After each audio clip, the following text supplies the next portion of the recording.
Quand on est parent monoparental, avant de commencer à dater ou fréquenter, on devrait commencer par se poser quelques questions pour évaluer quels sont nos non négociables en termes de famille.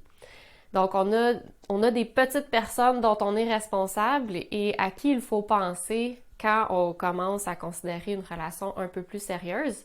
Alors, je vais vous donner quelques pistes de réflexion pour évaluer quels sont vos non négociables.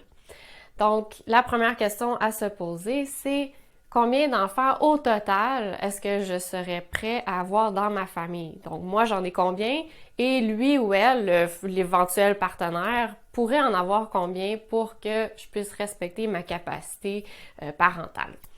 Donc, de mon côté, j'ai 4 enfants, alors les mathématiques se font assez rapidement, donc ça ouvre et ferme plusieurs portes très vite quand je commence à parler de famille. Donc, c'est important d'y réfléchir et aussi de se demander est-ce que je préférerais peut-être rencontrer quelqu'un qui a pas d'enfants et ou quelqu'un dont ses enfants sont plus vieux et sont partis de la maison. C'est une autre possibilité. Et aussi, il faut réfléchir à si je voudrais d'autres enfants, parce qu'on peut rencontrer quelqu'un qui en a pas et qui aimerait en avoir. Donc, est-ce que je suis prêt à élargir ma famille de cette façon-là? Ensuite, il faut se demander, est-ce que j'ai une mobilité géographique? Est-ce que je peux déménager? Donc, quand on est coparent et qu'on a une garde partagée, faut rester proche de l'autre parent. Les experts recommandent qu'on reste à 20 minutes de l'autre parent ou dans la même zone scolaire pour donner les meilleures circonstances de vie à nos enfants dans un contexte de séparation. Et finalement, quelle est mon entente de garde et est-ce qu'elle est flexible, elle est fixe?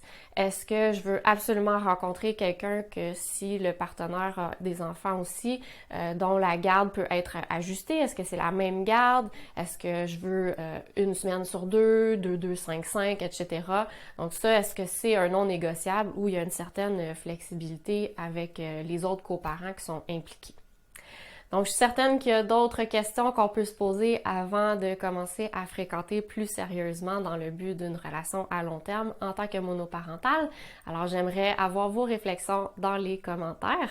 Et pour plus de stratégies pour de meilleures relations, je vous invite à aimer, à vous abonner et à partager.